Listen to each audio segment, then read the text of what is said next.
Hello, beautiful soul. Thank you for being here, for giving yourself a quiet moment, a space where the breath can soften and the mind can stop racing long enough to see what it has been living inside. Today, we speak about money, not as numbers, not as budgets, not as more or less, but as energy, as agreement, as symbol, and yes, sometimes as a tool of control. Because money is one of the most powerful mirrors we have, not only of society, but of the nervous system, of worth, of fear, of freedom, of safety, of desire, of belonging.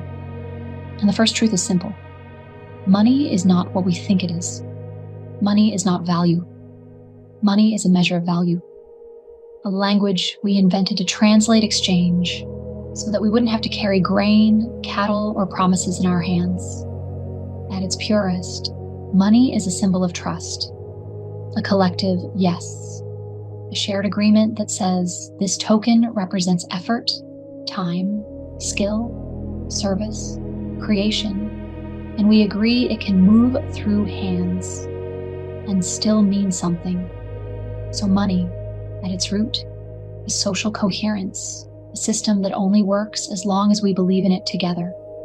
But here is where it becomes deeper, because what humans often do is confuse the symbol for the source. We begin to treat money as if it is life itself. We do not just use money, we lean on it for permission to exist. We link it to dignity, to identity, to love, to safety, to power. And the moment money becomes tied to your worth, it stops being a tool and becomes a leash. Not because money is evil, but because anything you believe you cannot live without can be used to shape your behavior. This is one of the most honest places to look. What does money trigger in you? Does it trigger tightening? Does it trigger urgency? Does it trigger shame? Does it trigger performance? Does it trigger comparison? For many people, money is not stressful because of math. Money is stressful because of meaning. Because behind money often lives a sentence like, if I don't have enough, I'm not safe. If I don't earn enough, I'm not enough. If I have more than others, I'm guilty. If I have less than others, I'm invisible. If I spend, I'm irresponsible. If I save, I'm afraid. If I ask, I'm weak. If I receive, I don't deserve it. Money becomes the stage, but the real play is identity. And this is why money can function as a control tool, not only in institutions, but inside the psyche. Because control does not begin with chains, it begins with fear. When human beings are afraid, they are easier to direct. If you can keep someone anxious about survival, they will trade time for relief.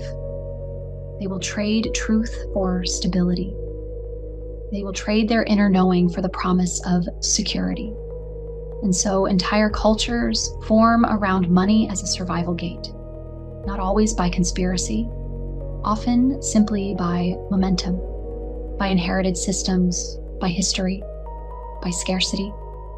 By trauma passed through generations, money becomes the invisible weather of your life. It decides where you can live, what you can eat, how you are treated, whether you feel ahead or behind, whether you rest or push, and slowly, without noticing, the soul begins to negotiate with the world. I'll be myself later, when I'm stable. I'll follow my joy later, when I have enough. I'll speak my truth later, when I'm safe. But later is the altar where many dreams are sacrificed. So what is money really? Money is a pattern of permission. It can allow movement. It can allow expression. It can allow healing. It can allow creation. But when it becomes the only gateway to permission, it becomes spiritual distortion. Because you are not born to need a symbol to be worthy. You were not born to postpone life until the numbers approve. You were born connected. You were born as life. And yet, let's be gentle. Money also carries beauty. Money can be nourishment. It can be support. It can be exchange with dignity.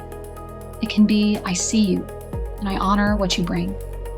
Money can be the bridge between the gifts of one human and the needs of another. When money is clean, it flows like gratitude. When money is distorted, it flows like fear. So the question is not, is money good or bad? The question is, what relationship do you have with it? Because your relationship with money often mirrors your relationship with life. If you believe life is scarce, money will feel scarce. If you believe love must be earned, money will feel like earning. If you believe you must perform to be accepted, money will feel like performance. If you believe you are already worthy, money becomes simpler. Not always easy, but clearer. Now, let's go one layer deeper. Money is also time. Most people exchange time for money, which means they exchange pieces of their life for permission to keep living. This is the quiet paradox of modern humanity. You trade your days to afford your days. And if you do not consciously choose your exchange, your life can quietly become rented out. So here is the sacred question. Is your money costing you your soul? Not in a dramatic way, in a daily way. Is it costing you rest, presence, health, truth, tenderness, joy? Sometimes the most expensive thing you can buy is a life that doesn't belong to you. And this is why money is often not the issue. The issue is misalignment. Because when you are aligned, your nervous system relaxes into trust. You make clearer decisions. You stop bleeding energy. You stop chasing validation. You stop buying substitutes for inner peace. And that alone changes your money reality. Not magically, but practically. You spend differently when you're not trying to fill a hole. You earn differently when you're not trying to prove something.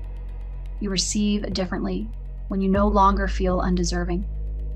Money responds to consciousness because money is a human agreement, and humans are consciousness in motion. Now, we must also honor reality. Some people struggle under systems that are unfair. Some people work hard and still cannot breathe. Some people are born into safety. Some people are born into survival. So this Soulcast is not here to blame individuals. It is here to bring light. Because light does not deny hardship. Light reveals where we have been hypnotized. And one of the deepest hypnotisms around money is this: that money is the proof of your value. But your value cannot be counted. A mother's tenderness cannot be priced. A friend's presence cannot be measured. A soul's courage cannot be stored in a bank. Money is a measurement tool for exchange, not a measurement tool for being. And when society forgets that, it begins to reward what is profitable over what is sacred. Speed over presence, performance over health, image over truth, extraction over harmony. This is where money becomes a control tool at scale. When the system rewards disconnection. Because disconnected people buy more substitutes. Disconnected people need more soothing. Disconnected people are easier to convince that peace is something to purchase instead of something to remember. So, what is the liberation? Not to hate money, not to worship money, but to de-hypnotize money, to see it clearly. Money is a current. It is a river of exchange. And you can learn to stand at the river's edge without letting it decide who you are. You can say, I will respect money, but I will not fear it. I will use money, but but I will not worship it. I will welcome abundance, but I will not trade my truth for it. I will create value, but I will not turn my life into a performance. And slowly, the relationship becomes clean. And then something very quiet happens. You stop asking money to be God. You stop asking it to give you identity. You stop asking it to guarantee the future. And you return to the only real security: presence, skill, adaptability, connection, creativity, inner guidance, community, integrity. These are forms of wealth that cannot collapse overnight.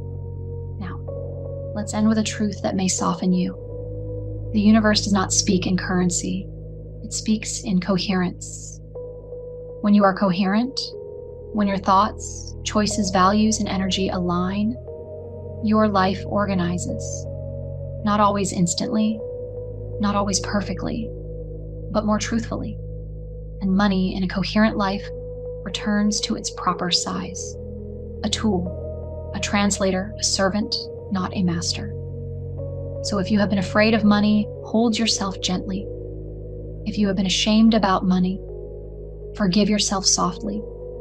If you have been trapped by money, know this: your freedom begins the moment you stop confusing the symbol with the self. You are not a number. You are not a salary. You are not a bank account. You are a living field of consciousness, learning to move through form without forgetting the infinite within. This is Elaria. Now, beautiful soul, may you remember that money is not life. It is one of life's tools. May you treat it with clarity, not fear. May you let it support your path without letting it define your worth. And may you reclaim your true wealth, your presence, your truth, your creativity, your love. Because when you live from that place, even the river of money begins to move differently around you. If this message resonated, let it ripple, like, share, and follow this voice of light.